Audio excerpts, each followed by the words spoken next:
Joy stood in front of her mirror, brushing her long black hair slowly. She smiled at her reflection. Today was Sunday, and she always loved Sundays. It was the day the whole family dressed up in their best clothes and went to church together. Her father, Pastor Daniel, would preach powerfully, and her mother, Mama Rebecca, would lead the women in prayer and songs. Everyone at church respected her family. Joy was proud of that. She picked up her Bible and placed it gently inside her gold-colored handbag. Her green dress flowed softly as she turned around. Her mother walked into the room with a big smile. "Are you ready, my dear?" Mama Rebecca asked. "Yes, Mommy," Joy said. "I'm just waiting for Dad." "Good girl. I love how you always look beautiful but still modest. You make us proud." Joy smiled. That was all she ever wanted, to make her parents proud. Her life had always been smooth. No drama, no trouble. Just peace and love. But deep down, she sometimes wondered what life was like outside her perfect world. Joy sat by the window in her room, watching children run up and down the street. Their laughter was loud, free, and full of life. She smiled, but only a little. Deep inside, something tugged at her heart. She had always lived a calm and peaceful life. Everyone said she was lucky. And maybe she was. Her parents loved her deeply. She had a good room, nice clothes, and food on the table every day. She had never lacked anything. She helped out at church, assisted her mother with the women's group, and joined in singing during evening Bible study. Everything she did brought her joy, at least, that's what she told herself. But most days, especially when the sun went down and everything was quiet, she felt trapped. Not in a scary way, but in a quiet, invisible kind of way, like being locked in a beautiful glass house where you could see the world outside, but couldn't really touch it. She often asked herself questions she dared not say out loud. What would life be like without rules? What would it feel like to miss Bible study and not feel guilty? What if she wore jeans with holes or painted her nails red? What if she could just disappear for one day and see the other side of the world, the side her parents always warned her about? Joy sighed and leaned her head on the window pane. She didn't want to hurt her parents. She didn't want to become a bad girl. But she didn't want to feel like a perfect doll in a glass box either. Joy screamed when she saw the admission letter. "I got in. I got in." Her mother rushed into the room. "What happened?" "I got into the university." Joy danced around the room. "I'm going to school." Mama Rebecca clapped her hands joyfully. "Oh, praise God." Her father, Pastor Daniel, came in a few minutes later, smiling calmly as always. "Congratulations, my daughter. This is a big step."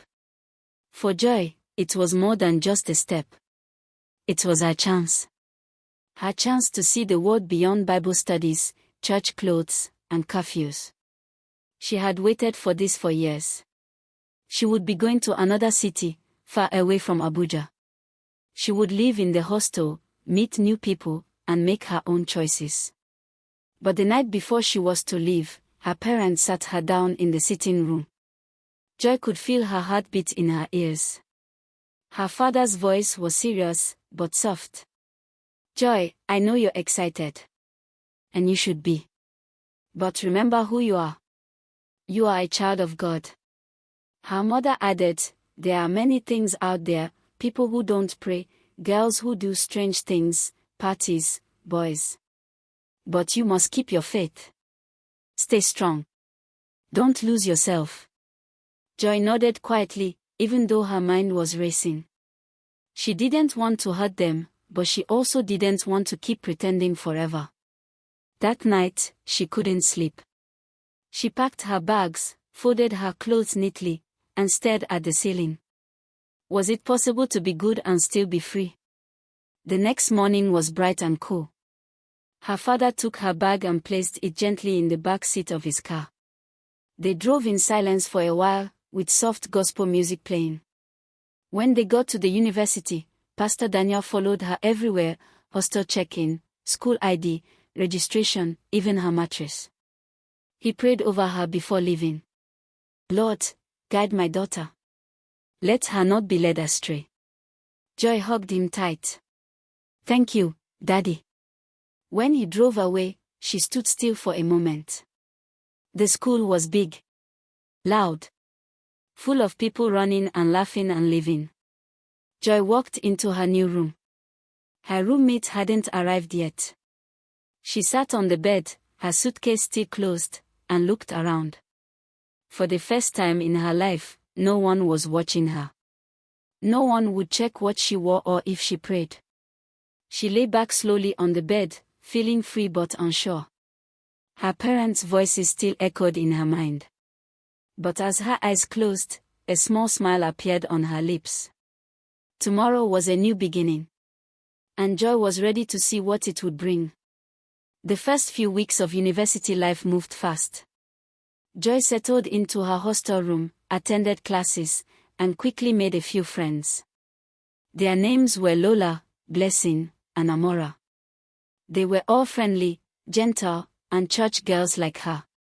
They wore long skirts, always carried their Bibles, and prayed every night before sleeping. We don't mingle with those party people, Amora would say with pride. We are daughters of Zion. Joy smiled and nodded. At first, she felt safe around them. They reminded her of home. But as days turned to weeks, something inside her started to feel heavy. She still prayed every morning. Still went to church. Still picked her outfits carefully. But sometimes, when she walked past the campus field and saw students laughing loudly in groups, wearing jeans and crop tops, holding hands with boys or drinking cold soda at night, her heart would ache a little. It wasn't that she wanted to do bad things. She just wanted to be free to choose. To laugh loudly. To dance without guilt. To wear a little color on her lips. But instead, she said amen when Amora prayed for protection from worldly friends. And she smiled tightly when Lola warned her not to eat food at other people's parties. She wasn't pretending completely, but she wasn't being fully honest either. It was a hot afternoon. The cafeteria was full, buzzing with voices, laughter, and the clatter of plates. Joy sat in a corner by the window, eating quietly. She had a plate of rice and beans and a cold bottle of water. She was alone. Her usual friends had gone to a fellowship meeting. She liked moments like this. Moments when she could watch others without being watched. A group of girls sat 2 tables away from her. They were loud, confident, and dressed in flashy clothes. Long curly wigs, painted nails, lashes that touched their eyebrows, and shiny phones they couldn't stop touching. Joy wasn't paying much attention until she heard one of them laugh and say, "Girl, last night was mad. That club was fire. That guy with the Lexus spent almost $200K on just drinks." Another girl added, "You mean Kingsley? He bought me this phone last week. iPhone 14 Pro Max. No cap." They all screamed with laughter. Joy's fork stopped in midair. She looked at them. They looked so free, so full of life. Their eyes sparkled. Their confidence poured like perfume into the air. Joy's heart beat faster. She lowered her eyes and slowly picked up her tray. She wasn't sure what she was feeling: shame, curiosity, jealousy. She stood up and walked out quickly, her food barely finished. Outside, the sun hit her skin, but it didn't chase the cold she suddenly felt inside. She didn't want to be like those girls. But she wanted what they had.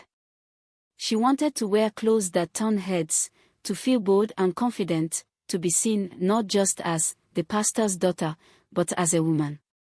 Her own woman. But fear wrapped itself around her thoughts. What if her roommates found out? What if her parents heard rumors? What if God was watching? Joy walked back to her hostel, head down, her mind full of noise. She wanted to scream. But instead, she entered her room, lay down on her bed, and stared at the ceiling. The world was pulling her.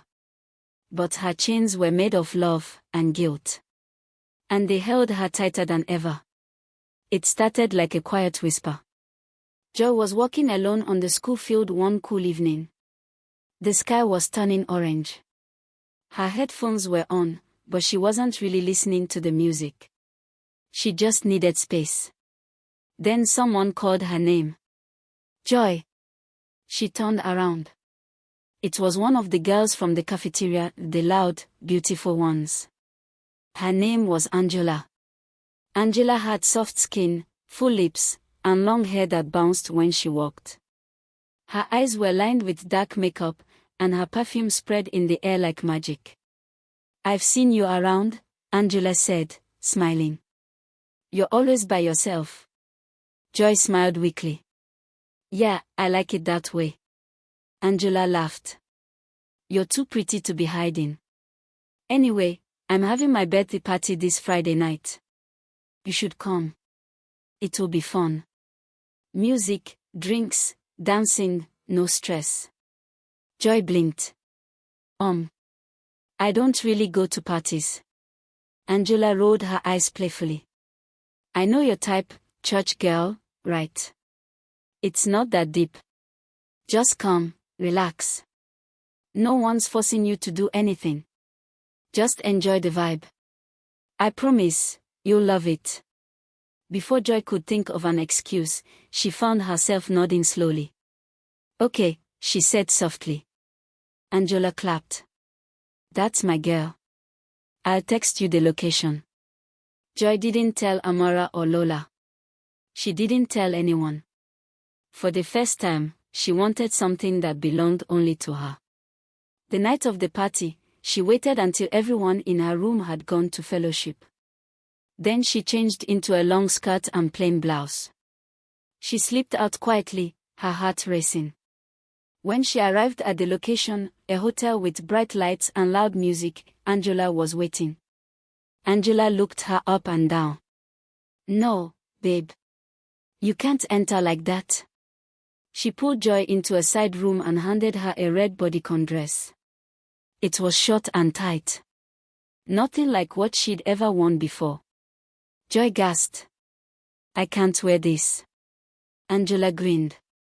"Yes, you can. You look amazing. That big skirt you wore? Girl, you looked like a choir auntie." Joy hesitated, then slowly changed. When she looked in the mirror, she almost didn't recognize herself. She looked grown, wild, beautiful. The music was thumping when she entered the party. Colorful lights flashed everywhere. People were dancing, laughing, taking pictures. The air smelled like perfume and freedom. At first, Joy stood by the wall, unsure. But then the music reached into her body. A song she liked started playing. Someone offered her a soft drink. Angela pulled her into the crowd. And for the first time, Joy danced like no one was watching. She didn't think about her father. She didn't think about her Bible. She didn't even think about the girls in her hostel. She just danced. She felt light, free, like a butterfly that had finally broken out of its shell. But what she didn't know was that every step deeper into that party was taking her closer to something she wasn't ready for. A few days after Angela's birthday party, a new message popped up on Joy's phone. "Angela, clubbing tonight. You in?" Joy stared at it for a while. Her heart beat fast, but this time it wasn't fear. It was excitement. She looked around the room. Lola was reading her Bible. Amara was already in bed, face turned to the wall. Blessing was on her phone with earbuds in. Joy typed quickly, "Yes." That night, when the hostel was quiet and the lights were off, Joy sat up slowly. She changed into black jeans and a fitted top she had hidden at the back of her wardrobe. She wrapped a scarf around her hair and tiptoed out of the room like a shadow. The streets were dark, but her heart was full of fire. Angela was already waiting at the campus gate, dressed in a silver dress that shone like stars. "You came," she said with a smile. "I knew you would." They got into a taxi with loud music and bright interior lights. Joy had never entered a cab like that before. Everything felt like a movie. When they arrived at the club, the sound hit her like thunder, deep bass, flashing lights, crowds of dancing bodies, and the smell of smoke and sweat mixed with expensive perfume. Joy froze for a moment, unsure. Angela touched her arm. "You're with me. Just enjoy it." So she did. She danced. Shouted. She let the music carry her. Every beat seemed to wash away the rules, the fears, the Bible verses that always followed her around. Later that night, Angela pulled her to a quiet corner. They sat on red leather couches, and a waiter brought 2 glasses. Joy looked at the drink. "What's this?" Angela laughed. "Don't worry. It won't kill you. It'll help you loosen up." Joy hesitated, but just for a second. She took a sip. It was bitter, then sweet, then it burned down her throat. She coughed. Angela laughed again. "Relax, Joy. This is what freedom tastes like." And Joy believed her. That was the first of many nights. Soon, sneaking out became easy. Her roommates never suspected a thing.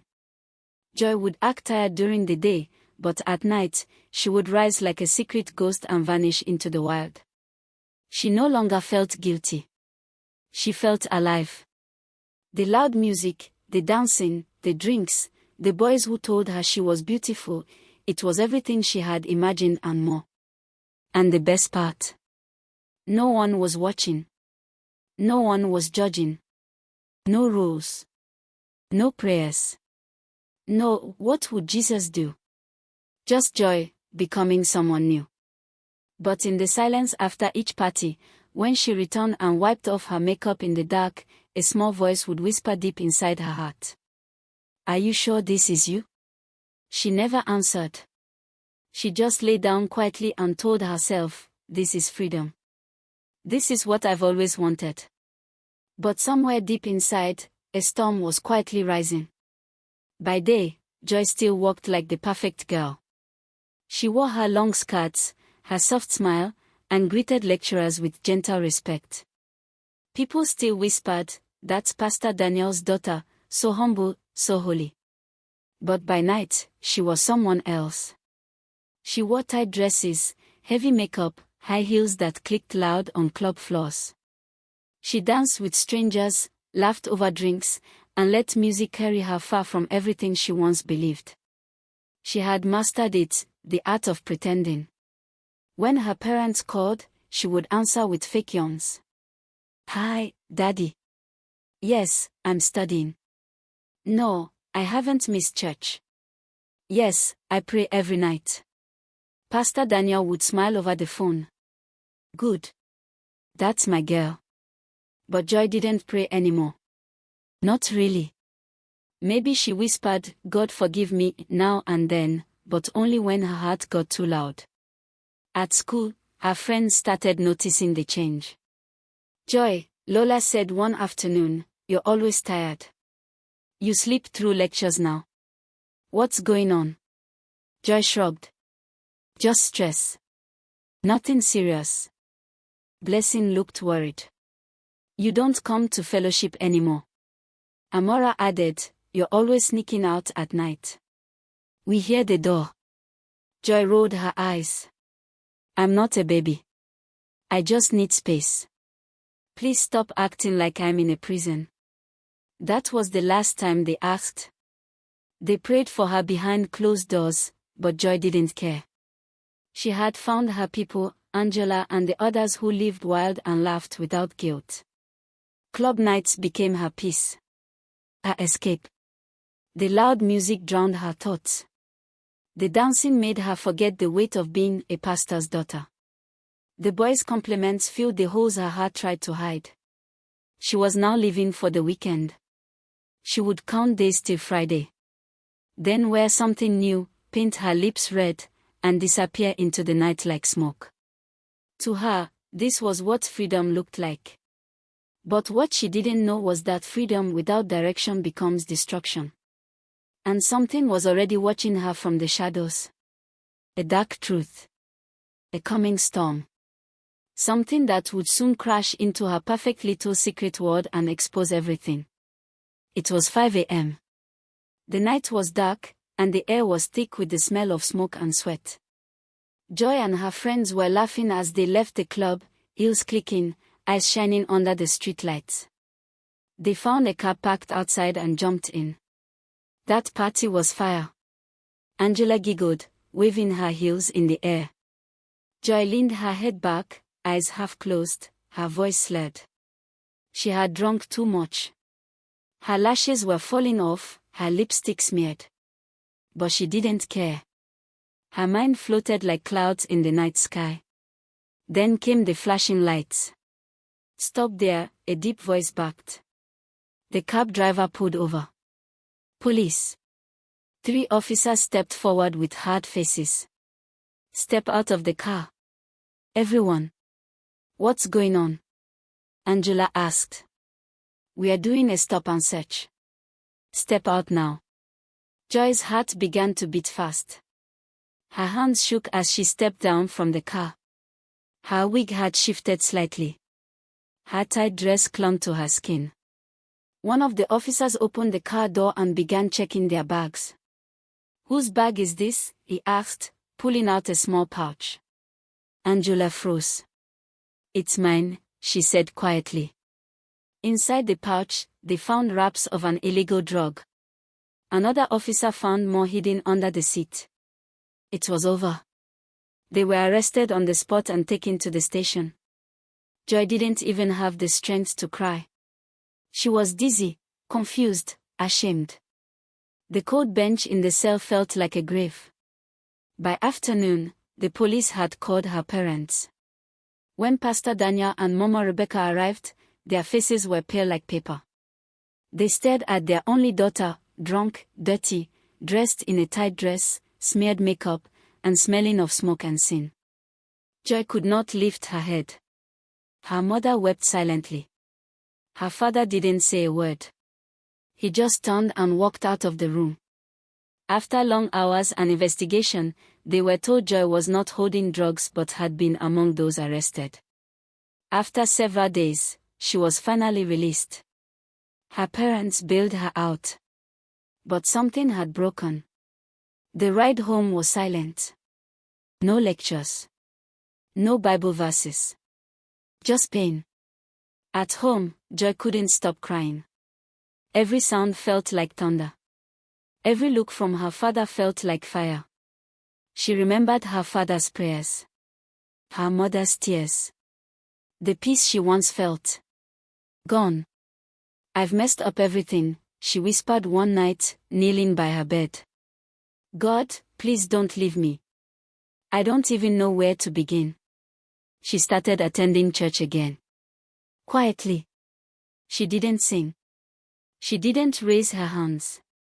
She just sat at the back and wept. Every night, she read her Bible. Not to impress anyone, but to find herself. Her friends didn't call anymore. Her roommates barely spoke to her. Even her Instagram was empty. She had deleted all her club photos. But the internet doesn't forget. She felt like she had ruined everything. But deep inside her broken heart, a small light had come on again. She wasn't healed. She wasn't whole. But she was trying. One step at a time. Though Joy broke her parents' trust and chose a different path, she's now on a journey to find her way back. But let me ask you, if you were in her parents' shoes, how would you handle the situation? Would you forgive easily, or would it take time? And if you were Joy, how would you start to rebuild that broken trust? Let me know your thoughts in the comment section. I'd really love to hear your opinions. Thank you so much for watching today's video. I hope this story teaches you a vital lesson, that those who fail to follow wise advice may end up facing painful consequences. Trust, once broken, is hard to rebuild. Let us also be careful with the kind of friends we keep. One wrong influence can lead us down a path we never imagined. Until next time, stay safe, choose wisely, and never take godly counsel for granted.